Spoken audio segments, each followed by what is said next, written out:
All right. I think we should kick it off here. So, good afternoon, everyone, and thank you for joining us today for this special presentation on carbonate replacement deposits and what they mean for investors. Today, we have a fantastic lineup of presenters whose projects are in various stages of discovery and/or development, including Coeur Mining, Mag Silver, Reyna Silver, and Western Alaska Minerals. We'll also have a brief Q&A afterwards. So when that time comes, please put your questions in the chat box at the bottom right, and we'll be happy to answer them. If we don't get to your question, we can either email me, Vanessa at westernalaskaminerals.com. I'll put that in the chat box at some point. I'm Vanessa Bogart, Director of Corporate Communications for Western Alaska Minerals. Thanks again for joining us. Now, without further ado, I am thrilled to kick off this presentation with our very special keynote speaker. He's a world-renowned CRD expert. He and his Mag Silver team found the Juanicipio mine in Mexico, which is now one of the world's largest primary silver producers. He's a man driven by his passion for discovery, someone who is dedicated to the bigger picture, looking for the treasure trove versus getting distracted with the shiny things on the sidelines. Please welcome the ever-illuminating silver geologist, Dr. Peter Megaw. Peter, thank you so much for joining us today. Well, thank you, Vanessa, and thank all of you for joining us here today. It's a pleasure to give this very brief and very general introduction to carbonate replacement deposits. So let's start with a little CRD history. So going back to about 483 BC, about 50 kilometers south of Athens, the Lavrion mining district, which means place of silver in Greece. Between 483 and 322 BC, this district produced 160 million ounces of silver from shallow surface workings. That silver paid for the fleet that defeated the Persians in 480 BC and allowed the blossoming of Athenian democracy. So very simple logic tells us that silver from Lavrion CRDs underpinned Athenian society. Athenian culture is the foundation of Western civilization, so ergo CRDs are the foundation of Western civilization. Now that might be a little bit of an overstatement, but not too much. And from an investor standpoint, with South 32 paying $1.3 billion for the Taylor Hermosa project here in Arizona, CRDs are now the foundation of major new investment interest. So much so that we now have hit the big time. We have our own Wikipedia page, which didn't exist 5 years ago. So let's start by talking about what is a CRD. So we're all talking the same language. So they're hosted in carbonate rocks. That means limestone or dolomite. Mineralization is dominated by the replacement process. We'll talk about what that means. They're intrusion related, so they're related to intrusive magma bodies. That means they're high temperature deposits up higher than 250 degrees C. They're epigenetic, which is a fancy way of saying they're younger than the rocks that they occur in. They're dominated by sulfides of silver, lead, zinc, copper, gold, and iron. Of course, pyrite and pyrrhotite are important ingredients. Mineralization is continuous from the source intrusion until the system runs out of gas. Big CRDs are polyphase evolving systems, and that means you get complex overprinting from the different stages and very large scale zoning. So here's our simplified CRD skarn to porphyry continuum model. So you have an intrusive stock here, which may be barren, or it may be a productive porphyry copper or porphyry molybdenum deposit. Surrounding that, where it's emplaced in carbonate, shown in blue, you have skarn, which is simply high temperature alteration caused by fluids emanating from that intrusive stock. And that affects the limestones around and tends to follow the structures and the dikes that are thrown off from that intrusion. That gets overprinted by the sulfide minerals that we care about, the lead, zinc, silver, copper, gold. So you get mineralized skarn near the intrusion, and then as you work your way outwards, they transition into massive sulfides. So no skarn minerals, just lead, zinc, silver, copper, gold sulfides in the form of mantos, which are kind of parallel to the bedding, or chimneys, which are big high-angle pipes. If there's unreactive rocks on top where the system passes into those rocks, mineralization occurs as veins. And above the central intrusion, you have veins, all kinds of alteration, the same kind of thing you'd look for if you were exploring for a porphyry copper. So why do we look for these things? They're big. And this is the CRD portion, 10 to 150 million tons. They're high grade, 5 to 50 ounces per ton silver, 3 to 25% zinc, 0.2 to 5% copper, and gold credits are common. Now, these metals are present essentially throughout the system, but the proportion of which metal is dominant changes depending on distance from the intrusion. Typically, these are mined underground at very low cost. They're metallurgically docile, so it's easy to get the values out. And they have a minimal environmental footprint because a lot of your waste rock simply goes back underground, and you're getting a lot out of your concentrates. Importantly, in today's world, many CRDs are well endowed with strategic metals. Zinc, being an integral component of all CRDs, is probably the most important of those, but manganese is also present and also very important.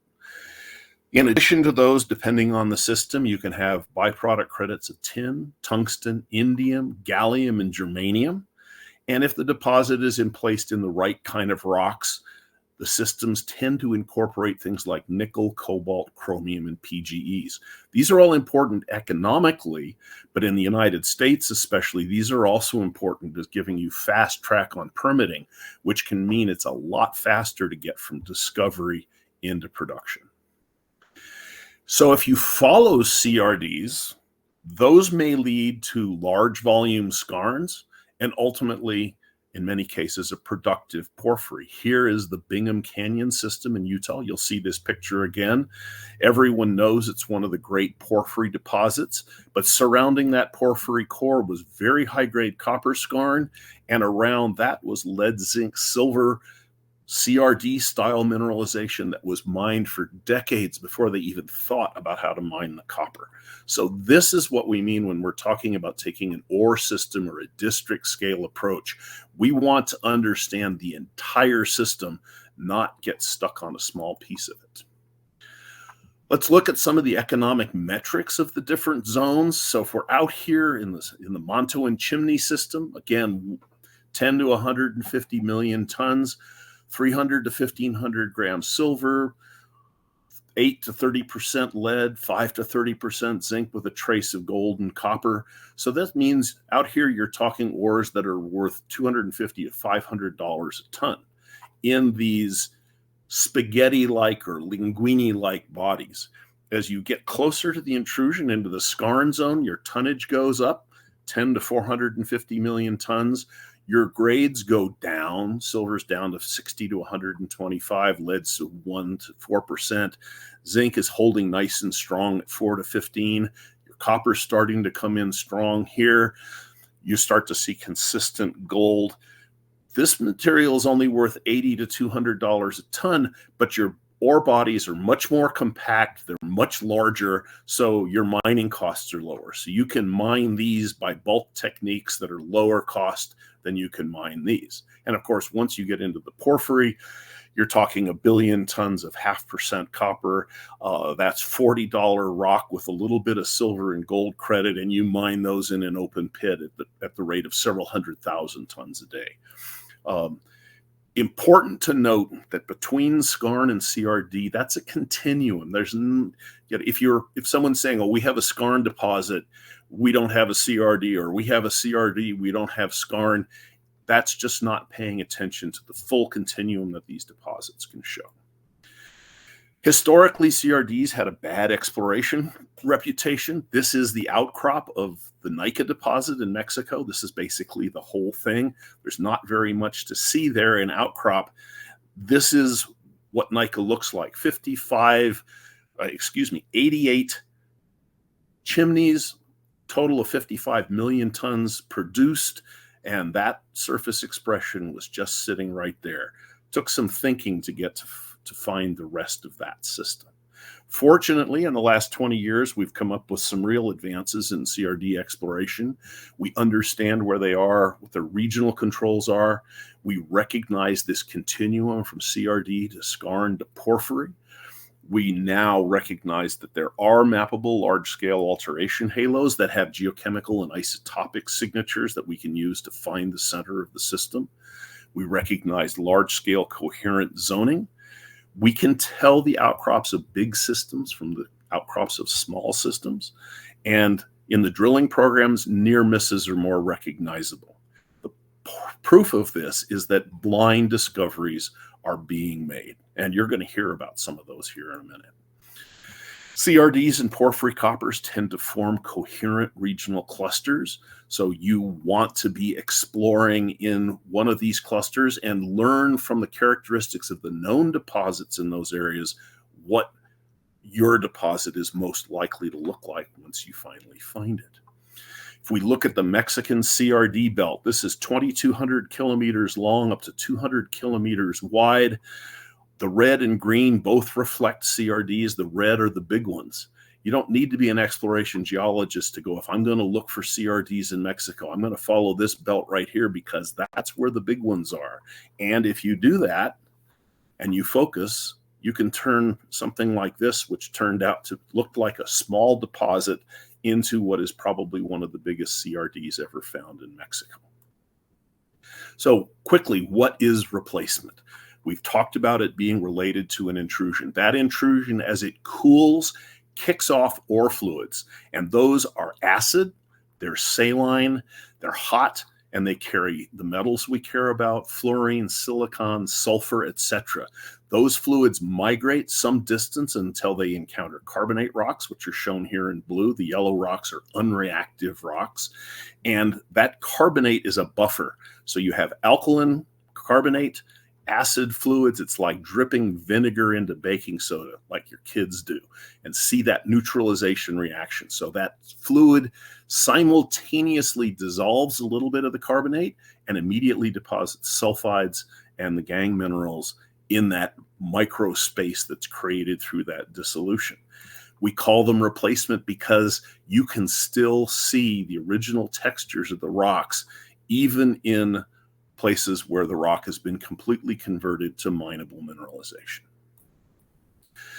Structural controls are everything to these deposits. Because the fluids react so quickly with limestone, where they encounter the carbonate, that's where mineralization occurs. So everything happens on faults, fractures, and contacts. As you work your way from the ore fluid input, the structural controls become increasingly subtle. So in the proximal zone, everything happens right on the structures, the big structures. As you work your way outward, less important, apparently, controls deviate those ore fluids. And you can use this overall shift of sort of erratic mineralization back toward tightly controlled mineralization as an exploration vector to lead you back towards the source of the system. Systems evolve in time and space. It's a multi-stage repeating process. Some of those stages are stronger than others, so you get superimposition of one stage after another on top of each other. This gives you highly complex textures.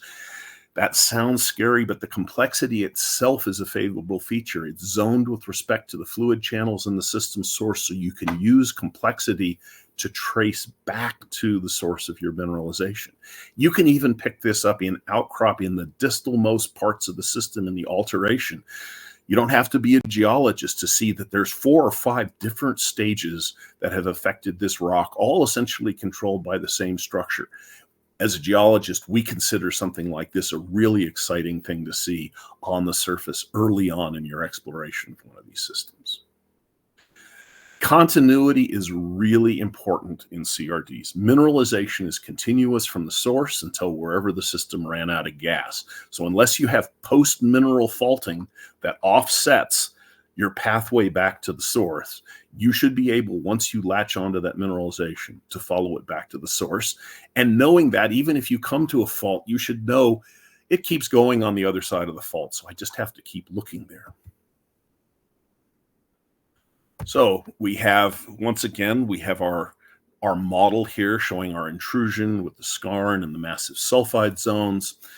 Bingham Canyon being an excellent example of one with a productive porphyry at the center of the system. We can go to a system like Leadville in Colorado, shown at the same scale, similar style of mineralization, and this is sensitive. And an intrusion center, which is about the same size as the porphyry at Bingham, but it's not mineralized. Important thing to point out is when you're looking at one of these as an entire system, you want to make sure you're not getting stuck on a small piece of it as opposed to the larger coherent zones of mineralization. So again, this is what we mean when we're talking about ore systems or district scale exploration. We're trying to understand the entire integrated system to make sure we're working in the best place. Good way to look at these is as a spectrum, as the continuum from mineralization in the porphyry, shown here, mineralization in contact, skarns in contact with barren stocks, skarns associated with dikes and sills moving gradually out into massive sulfides. If you find yourself out here, you have this vector to go for exploration. If you find yourself with a porphyry and a carbonate rock, you have all of this to work with. Important to note that the really big systems cover a large part of the continuum. So this gives you a very useful tool for getting and staying focused in the system. The 5 systems you'll hear about today plot up here. Most of them are out here with the distal high-grade lead, zinc, silver zones, and they have the potential to work their way back towards this. Deer Trail has the advantage of having something in the intrusion, something in the middle, and something in the end. So they just have to link these stages together. So exploration is not dead. It's really vibrant in these systems, but one of the first things we want to know is the system a giant or not? These are not easy systems to explore. They're very worthwhile, but you want to know, am I in giant country? And working with these systems for 40 years, we've generated a checklist of 13 features that are common to all known large CRDs. And the 3 that you want to be able to check at the very beginning are location. So this is like real estate. You want to be on Main Street in CRD or Porphyry Belt. You want to be at the top of the carbonate section. That gives the system room to grow. And pretty early on, you want to see high-grade silver and then several of these other elements. First of all, it tells you you really are in a CRD system. Secondly, it's telling you you're in a well-endowed CRD system. If you can check those 3 boxes, then you start worrying about the other 10 on the list. And as you explore, check those off periodically.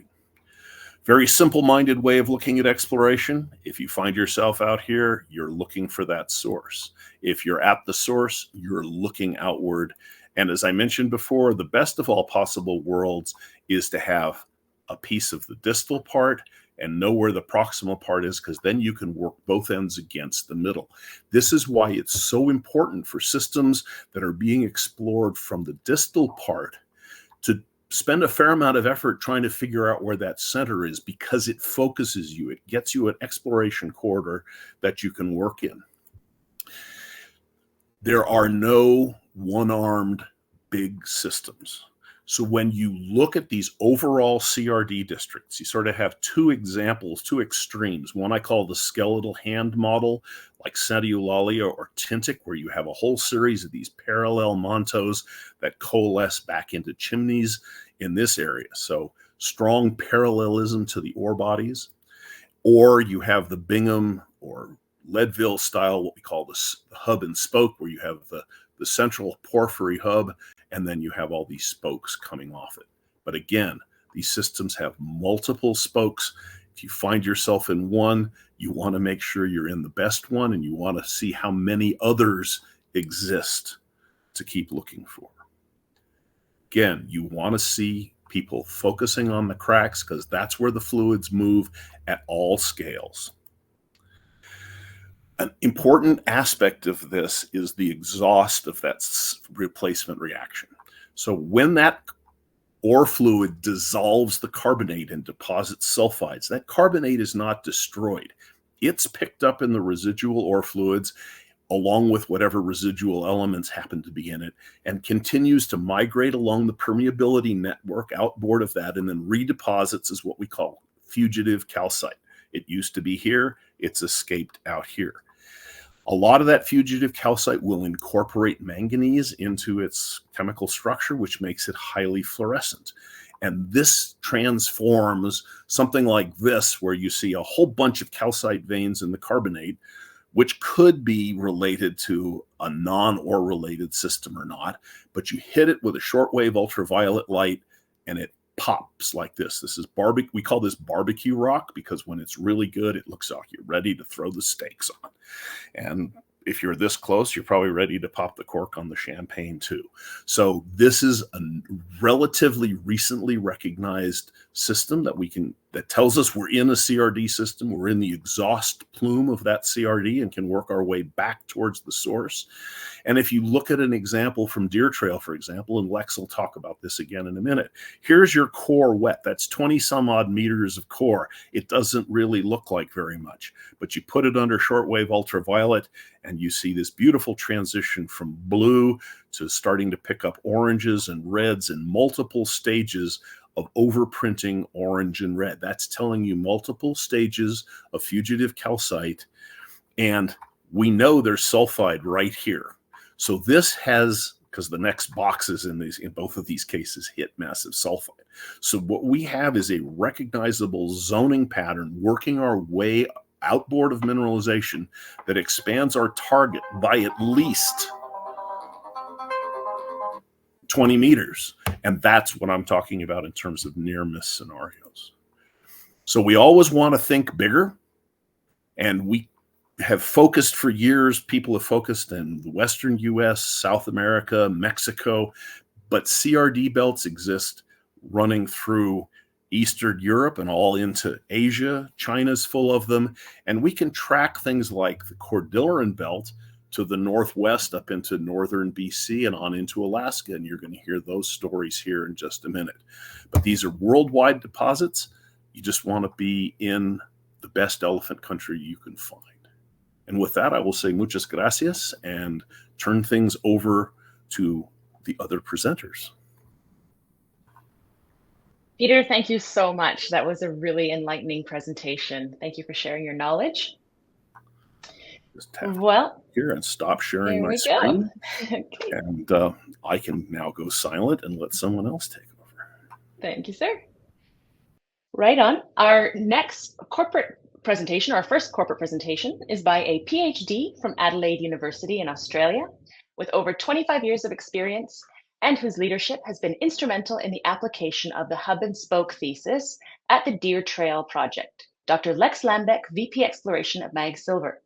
Unfortunately, Lex was not able to join us live today, so he was kind enough to pre-record his presentation. And if you bear with me, I will cue that up right now.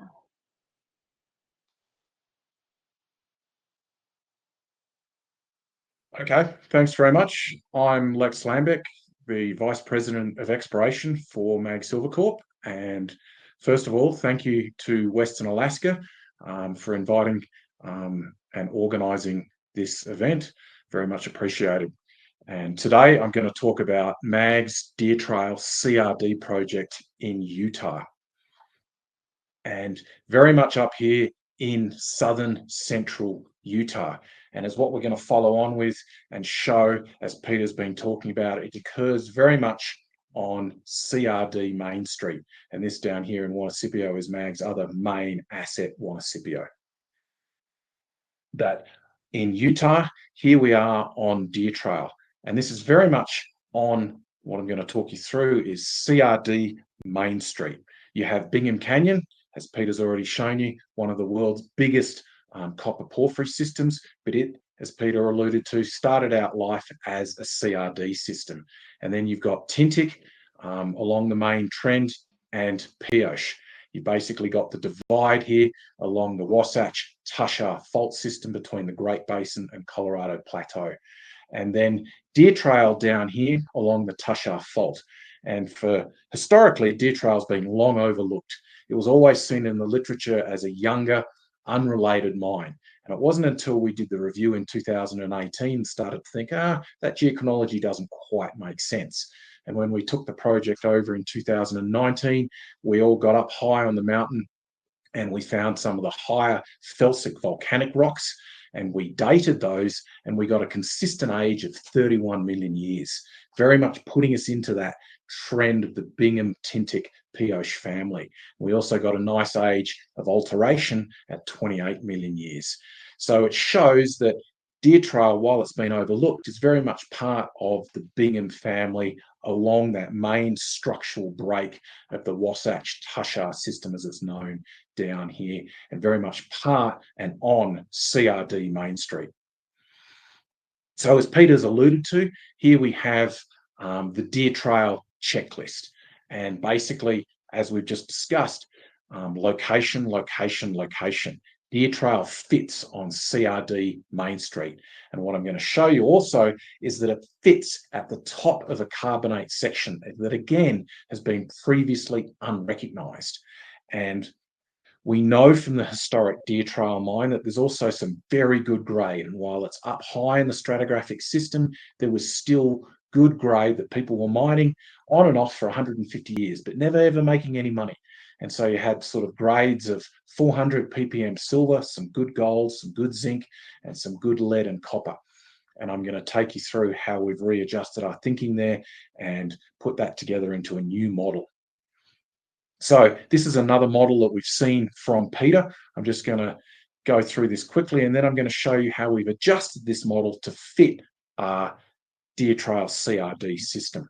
So up here with my cursor, you have number one. This is the Corville Formation. It's very much an unreactive unit. There's limestone up there. That's where the CRD mineralization was occurring, but there's an awful lot of siliciclastics and volcanics. So you're in one mineralization 1 minute, it's gone the next, you lose all your money, then you spend the next couple of years finding the next high-grade pocket, and that's how it went for 150 years. But what DT Mining did was basically come up here on the first hole and prove that there was a unit called the Red Wall limestone, which is a much cleaner limestone that occurs at depth. It doesn't outcrop on the property because it's covered by all these tertiary volcanics. And in our first hole, we defined the Red Wall and we picked up some mineralization. And since then, we've been able to vector down, following the CRD model, down to around 3, where the mantos get larger and you get more mineralized skarn mineralization occurring. And then what's exciting about this project is up on the 4, where we've got all this alteration up along the top of the mountain, is we're able to then predict where we can see the porphyry. And what I'm going to show you in the next slide is that the porphyry is actually much higher in the system. So the unique thing that DT Mining has is we control all this land across here.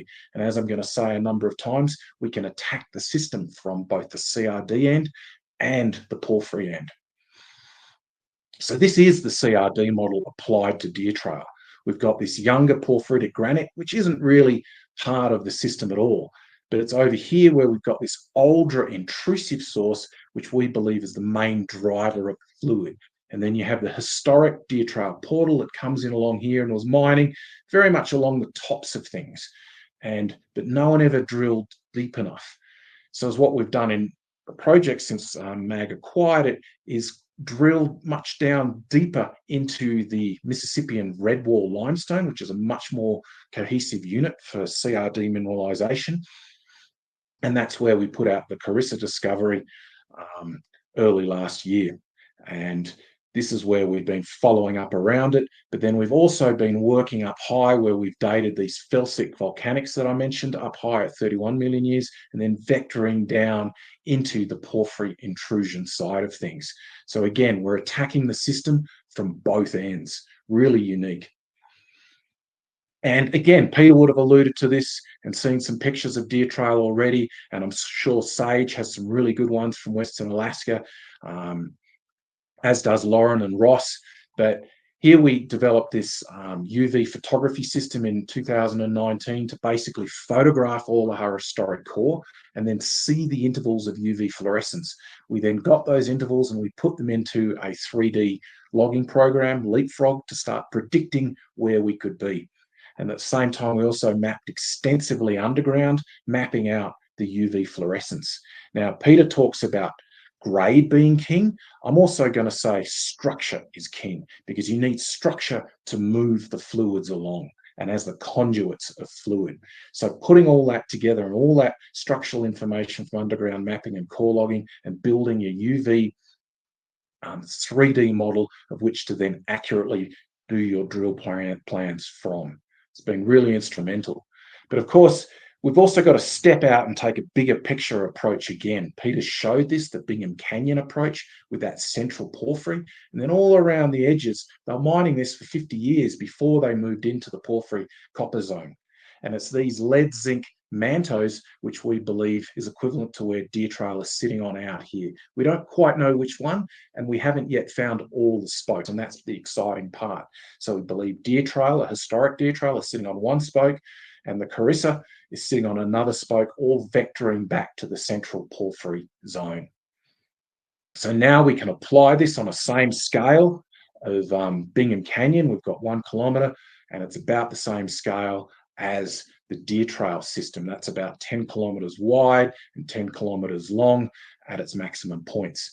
And again, we're applying this hub and spoke system to show that we've got a really large system. You've got all these historical workings around the edge. You've got the upper Deer Trail here and Carissa here, probably both on different spokes.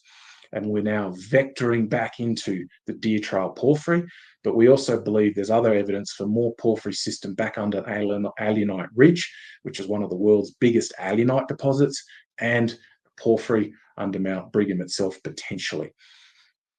So again, we're drilling out here for the CRD system, and we can also attack it from up here on the mountain and along Alunite Ridge for this summer's drilling.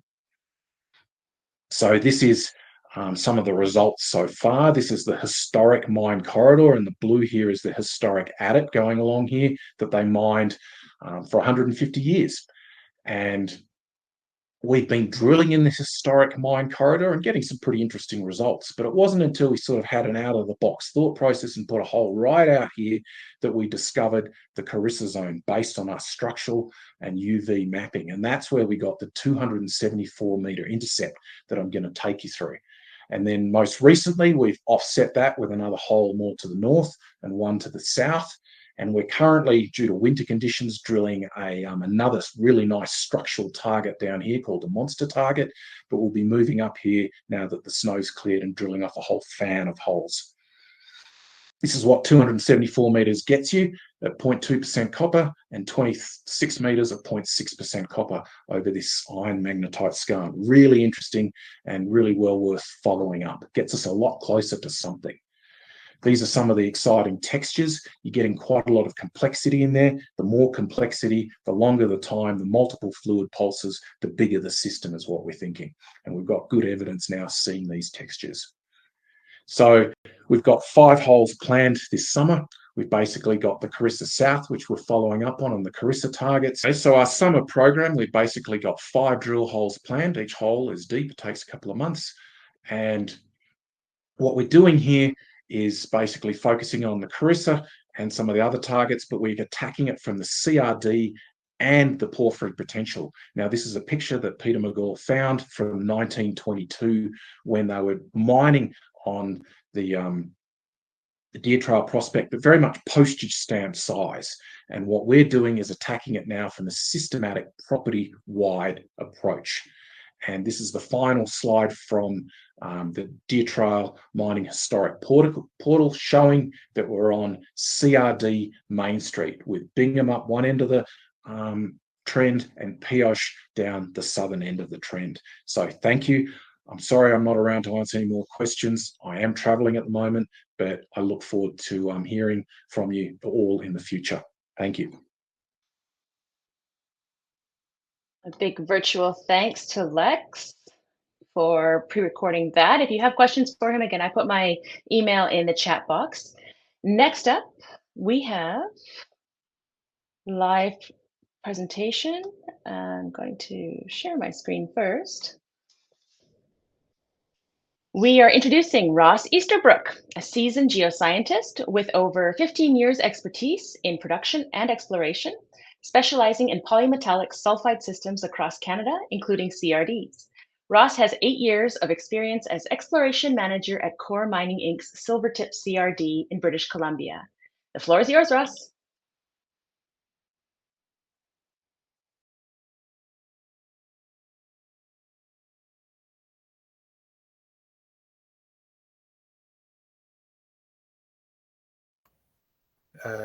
So please see this long list of cautionary statements coming up here. The next slide. There we go. All right, so Silvertip truly is an exciting project that I've been fortunate enough to work on in the last 8 years. And the excitement in the deposit and the exploration potential is certainly echoed by Coeur Mining. They have fully supported us and invested heavily in exploration over the last several years. And with that investment, the resource has rapidly expanded to over 7 million tons of high quality measured and indicated resource tons. At the same time, our level of geological understanding has greatly increased, which has created several exciting near mine and regional exploration targets across the district. So the project is located in northern British Columbia, Canada, and we're accessible off the Alaska Highway via our 23.5-kilometer access road. Silvertip sits within the traditional territories of the Kaska and Tahltan First Nations, and over the years we've built a solid relationship with both nations through mutually beneficial working agreements. On the next slide, you'll see we'll have a closer look at the property. We're looking back to the north here, back towards the BC-Yukon border in the distance. And this is just a fraction of the approximately 41,000 hectare land package that Coeur maintains in good standing. The resource currently sits underneath the north side of Silvertip Mountain, and exploration work has tracked the massive sulfide mineralization to the south side of the mountain in an area we call Tour Ridge, and that's about 1.8 kilometers to the south. And so this trend between Tour Ridge and the main resource will be the priority exploration target over the next couple of years, as we hope to connect the two zones, which we believe is just one spoke of a multi-spoke system. And we are well set up to test this stretch. We've got permitted drill pads and an underground exploration ramp actively being advanced southward. And every day we're getting closer to make this connection. Above the Screet resource, we have a 250-man camp, an upgraded power plant, water management facilities, extensive underground workings, and an active mining permit for 1,000 tons per day. So on the next slide, when Coeur acquired the project at the end of 2017, we had just over 3 million tons combined measured, indicated, and inferred resource. And this was dominantly defined in flat-lying manto horizons. So over the years of exploration drilling, we have not only greatly increased those manto horizons, but we've discovered the subvertical chimneys that are feeding these horizons. And not only are we showing significant resource growth, but we're showing significant resource growth with consistently high grades. And after the conversion there, that measured and indicated silver grade is certainly on par with the recent resource estimate on Waterpump Creek. And the great thing about the currently defined resource at Silvertip is that it's open in all directions. As I mentioned, the big exploration push is to the south, but we're also looking to expand north, west, east, and most importantly, at depth throughout the entire limestone package as we search for additional chimney structures. And one of the big advantages Silvertip has is our underground ramp system. Not only this ramp has allowed for year-long exploration, but it certainly allowed us to understand the structure and the mineralization in much more detail. Most importantly, that ramp allows us to get down to the same level as the chimneys, to cross-cut the chimneys so we can put our hands on them and efficiently track them with drilling at optimal intersection angles. And so this really defines the foundation of our near-mine exploration strategy. Surface drilling into the flat-lying mantos and underground drilling to find the plumbing network on the high-angle structures that feed the mantos. So it generates two fronts of resource growth every year. And speaking of chimneys, on the next slide, we'll have a look at the long section through the Southern Silver Zone, which is the largest defined chimney structure on the property. So we've traced this feeder zone about 500 meters through the entire carbonate package and about 600 meters in strike length. And it's certainly got plenty of room to grow. Last year, we drilled the highest grade intersection to date on this zone, where we saw hole 22 intersect 4.9 meters of massive sulfides at 1,261 grams per ton silver, 22% lead, and 22.4% zinc.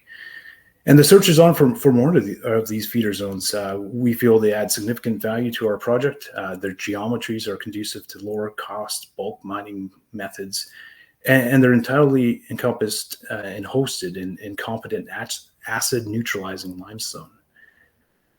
And once you're able to establish the structure and the geometry and orientation of it, they can rapidly expand.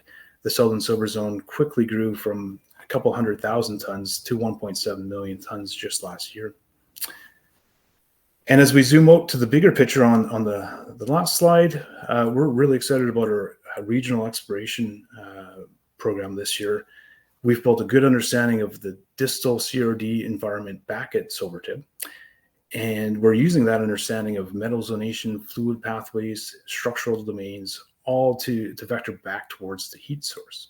So we have a number of historical showings that we'll be working this summer. And not only are we looking for more massive sulfide mantos and chimneys, but we're testing for the other components of the system, both skarn and porphyry style mineralization. Two components that are yet remain undiscovered at Silvertip at this point. So next month we'll have crews on the ground, and we'll be looking at some of these historical showings and newly derived prospective targets along some of these trends outlined in the map on the left. And it's shaping up to be one of the largest grassroots regional exploration programs at Silvertip in almost 40 years. And finally, to sum it all up here on the last side, Silvertip is a distal portion of a much larger CRD system. We have plenty of room to grow. And recently, we've tripled the size of the resource, and they're certainly poised for additional discovery. So I'd like to thank Western Alaska Minerals for hosting this event. It was a pleasure to be able to be here and contribute. Thanks very much. Thank you, Ross. Excellent. I really appreciate your insights on the Silvertip mine in British Columbia. Okay, our next presenter.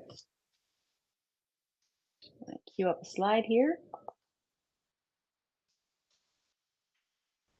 Our next presenter led the drill hole targeting for the 2022 and 2023 drilling seasons at the high-grade silver, zinc, and lead Water Pump Creek zone. Western Alaska Minerals' very own Sage Langston-Stewart. Turning it over to you, Sage.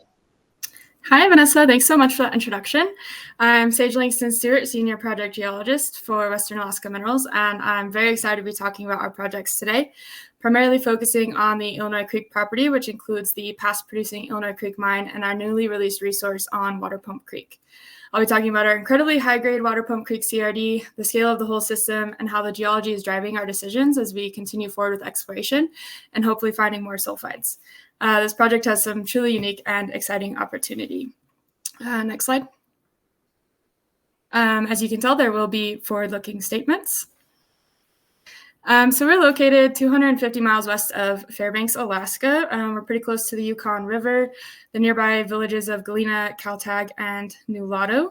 And so zooming in, next slide. These are the WAM claims. So we have the Round Top, Copper, Moly, Silver, Porphyry, and the adjacent TG North CRD prospect.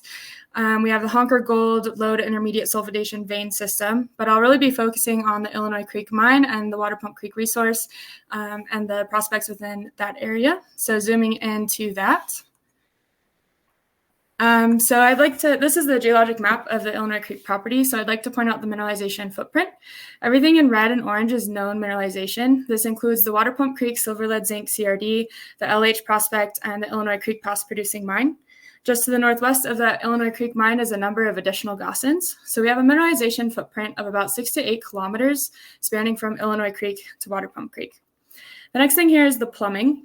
We have this north-south Water Pump Creek fault, which localizes the mineralization for Water Pump Creek, and we believe continues to the south and feeds the mineralization at LH.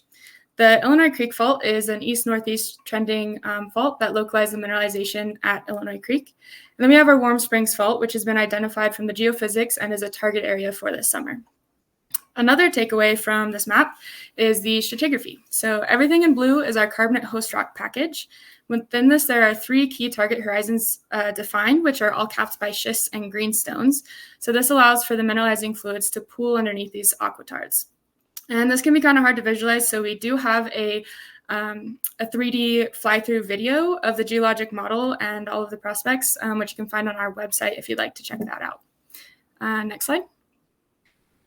So where do we sit on the CRD model? I know Peter and everyone else has kind of gone through all these checklists, but so Water Pump Creek is our silver, lead, zinc portion of the system, which is really the distal fingertip. And then Illinois Creek is our more gold, copper center of the system, a little bit more proximal to the fluid source. Next slide. So just a few key components of the CRD model and how they fit into the Illinois Creek property. So the fluid source has yet to be discovered at Illinois Creek, which means that is wide open for exploration. And we have 400 meters of dolostone at Illinois Creek and more than 600 meters of dolostone at Water Pump Creek. So we have this huge carbonate package with lots of permissive horizons within it. And these carbonate packages are capped by the schists and greenstones. So we have the stratigraphic framework understood for the property. Then we have the plumbing, which I discussed earlier, these key faults that are localizing the mineralization. And when all three of these ingredients combine, we get these beautiful sulfides as pictured on the right. And these are some of the sulfide snapshots from Water Pump Creek. Next slide. So speaking of sulfides at Water Pump Creek, this year we released our initial sulfide resource coming in at 2.38 million tons at 980 grams per ton silver equivalent. And that's just for the sulfide body, which is the red shape there in the model. So let's just talk a little bit about the history of Water Pump Creek. Exploration began in the 1980s when Anaconda collected stream sediment samples, which led to soil anomalies, which led to trenching and drilling. So in the early days at Water Pump Creek, the shallow oxide was primarily drilled with really good grades. And then the plumbing, the fault was followed down dip and sulfides were hit. So WAM followed up on these sulfides to the south following this plumbing to that middle zone, and then the southern zone where we see both manto and chimney style mineralization at some really, really incredible grades. So we have this known high-grade sulfide, the silver lead zinc deposit, and we have approximately 90 drill holes in this area, which has given us a great understanding of the ore zone and the alteration, which will help us on future targeting throughout the district. Next slide. So for alteration, we see the UV fluorescence, we see sanding, tan, which is manganese and iron pervasively altering the host rock, bleaching, recrystallization, and manganese dendrites. And as Peter was talking about earlier, complexity itself is a vector. So close to the ore zone, we see a ton of different alteration stages all overlapping each other and pervasively altering the host rock. And farther out, we see more structurally controlled and limited alteration. And so we can use this complexity as a vector. Next slide. So zooming out a bit, we have this excellent high-grade sulfide discovery at Water Pump Creek that we believe continues along our plumbing to the south to LH and Warm Springs and ultimately over to Illinois Creek, the more proximal portion of the system. So in this figure, we have the Illinois Creek mine to the left, Water Pump Creek in the upper right, and our LH and Warm Springs target zones in red. And the yellow shapes are our geophysics, which have helped us to target our structures, our alteration, and our stratigraphy. The blue-green shapes are outlines of our multi-element soil anomalies. So let's just talk about LH for a moment. LH has a large soil anomaly, similar and even larger than that originally at Water Pump Creek. So there's a few historic drill holes which define the LH Gossan or oxide shape, which holds some really nice intercepts, such as one hole was at 8 meters at about 19 grams per ton silver, almost 2% lead, and about 14% zinc. And then the Stegosaurus spine and the 3D-IP geophysical survey highlights where we believe the Water Pump Creek fault continues down to LH. So we have all these layers of data that are telling us that this is a really exciting target and analogous to the early days at Water Pump Creek. So now talking about the Warm Springs target zone, the Warm Springs target sits stratigraphically underneath the greenstone cap, where we have intercepted pyrite with anomalous lead and zinc values. So we know that there's sulfide viability underneath this cap. And the Warm Springs fault has been picked up from the CSAMT geophysical survey. And we have some mineralization leakage along the way shown in our soil anomalies. So we have this alteration, we have multiple layers of data lining up that makes this also a very exciting target. We have just announced our financing, so we will be having a drill program of around 4,000 meters targeting these zones as I just described. We'll be using all of our geological data for every drill hole, our UV fluorescence, we'll be using real-time PXRF data for real-time geochemical data, and this will all help aid our field data set and fine-tune our drill targeting as we progress through the season. Every drill hole is more data to vector. Next slide. So as Peter was saying, these are often large systems with multiple fingers or spokes. So we have this Water Pump Creek high-grade silver lead zinc resource on the distal fingernail, and then we have Illinois Creek, the gold copper more proximal portion of the system, which is nearly 8 kilometers to the southwest, and mineralization leakage along the whole way. So all of our drilling is really focused on these two areas, and we know that these types of systems are continuous, so we just need to put the drill to work and put together the whole system. And this figure really shows our property at the same scale as some of these world-class Tintic and Santa Eulalia deposits. And really excited to tie it all together using what we know about the CRD system and the model and putting it all together. Next slide. And here's just a picture of the sanding at the Illinois Creek pit and our UV fluorescence barbecue rock from Water Pump Creek. As I just mentioned, we have these 2 points, distal and proximal, and now we just have to put the drill to work to tie together the entire property. Next slide. And coming back to Water Pump Creek, here's some of my favorite drill holes. The one on the left shows the feathery argentiferous galena, which is silver and lead. And on the right, we have the galena and sphalerite bands from Water Pump Creek. There's nothing that is like pulling up a box and box of core of these sulfides. So we're really excited to find more of it. Thank you so much. Thank you very much, Sage. Appreciate your insights on Water Pump Creek. Now, our final presenter is a self-described representative of CRD exploration from an ore systems perspective. Born into a well-known silver explorationist, minefinder family, Stanford graduate, mineralogist turned geologist, and head of investor relations at Reyna Silver, Ms. Lauren Megaw. Take it away, Lauren. Thank you for having me, Vanessa, and thank you so much for putting this together. I'm not as technical as the rest of this crew. My job's essentially translating geologists into English, so we're going to see if I can do my best job here and really talk about what Reyna Silver is doing in terms of pursuing high-grade district-scale projects, particularly our 3 CRD assets. Next slide. As you know, important to do your own research, especially when looking at junior companies. Next slide, please. And, Reyna Silver is lucky to have high quality assets that fit through that high grade district scale filter. We have an exceptional exploration team that's made many major discoveries, that's given us the strong support, that's allowed us to have access to capital and go after our projects. Next, please. So we have 4 projects, but today we're going to focus on the 3 CRDs because, well, that's what we're talking about. We have the Gigi project down in Santa Eulalia district, which is the famous carbonate replacement deposit. And then we have 2 projects in Nevada, Medicine Springs, where we think we have that full continuum that my father was talking about earlier and that Lex was talking about. And then in addition to that, we have this project called Griffin, which is going to be my focus today because we're drilling there this summer. And we're really excited to see where this is going to take us because not only is it a carbonate replacement deposit, but there's also a Carlin type gold deposit that appears to be overprinted on that. I'm really excited to share how we can sort of tackle both by using that ore systems approach and look at the full project. Next.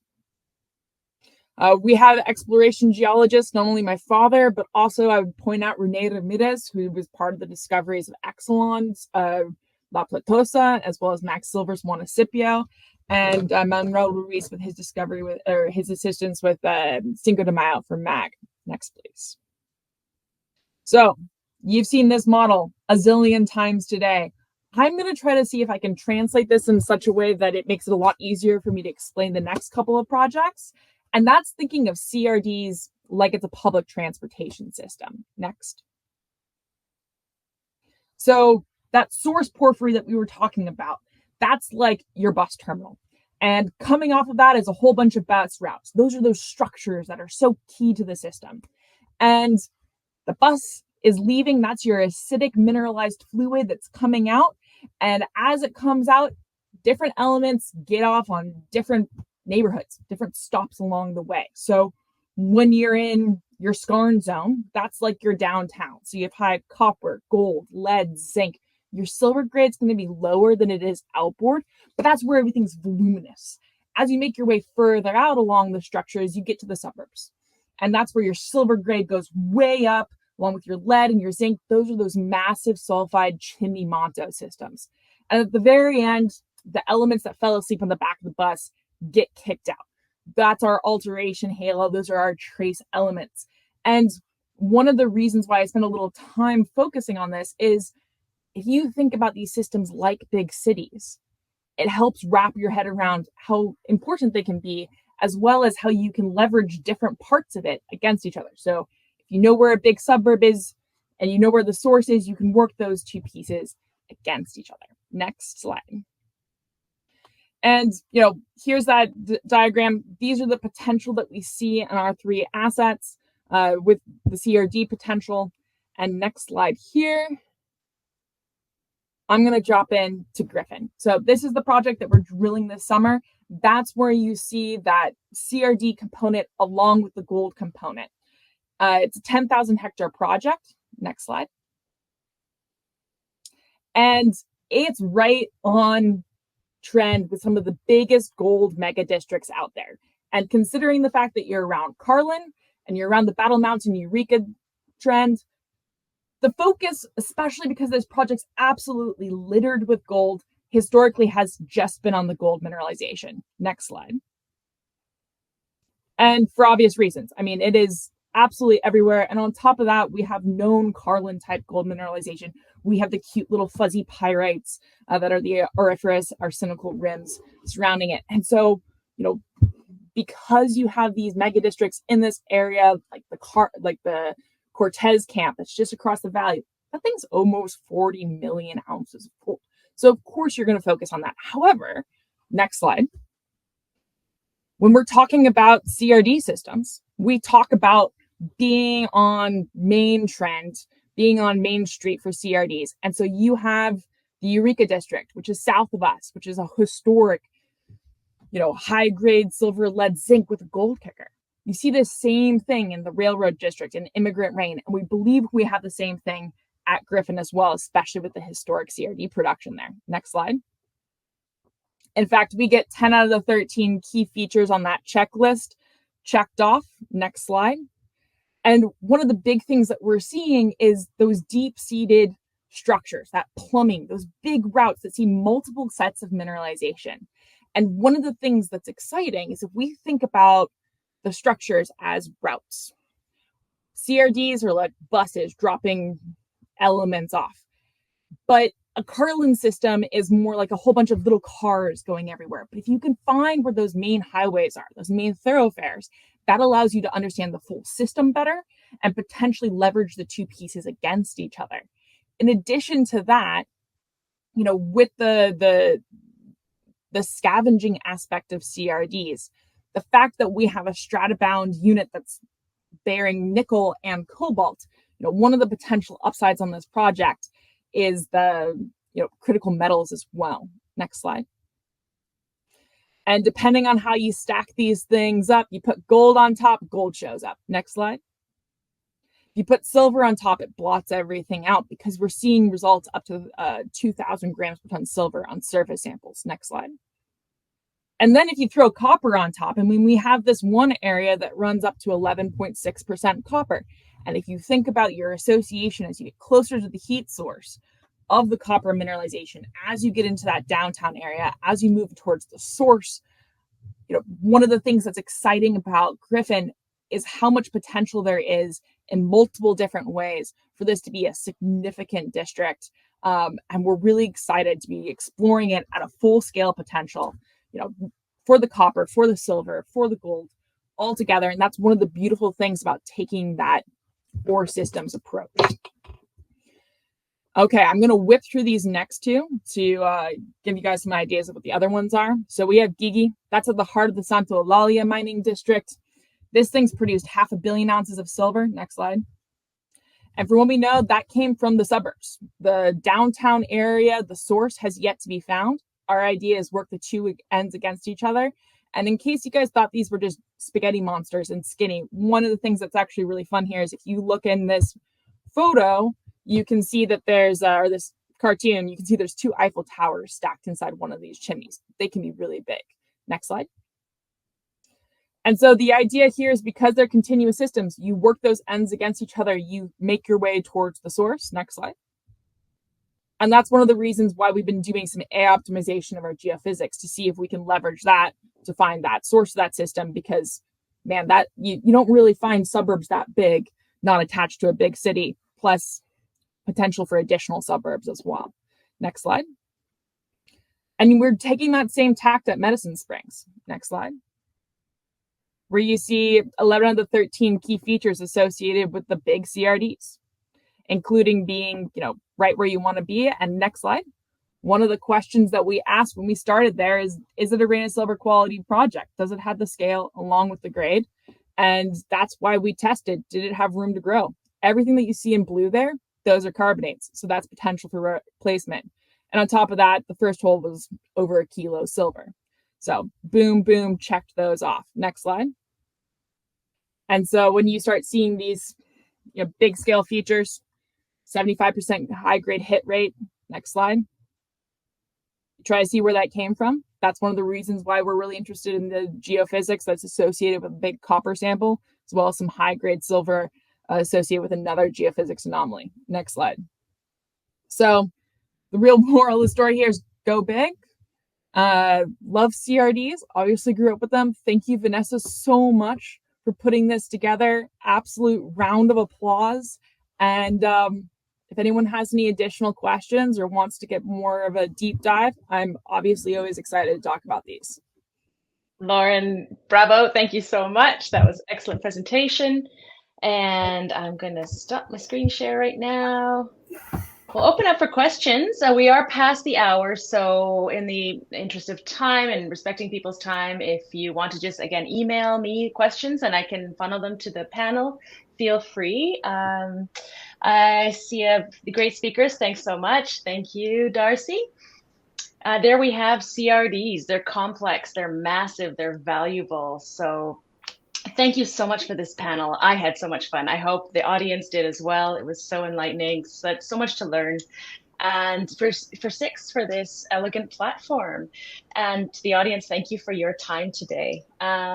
Yeah, I don't see questions, so you guys are off the hook right now. Thanks again, everybody, and we'll see you next time. Take care, everybody.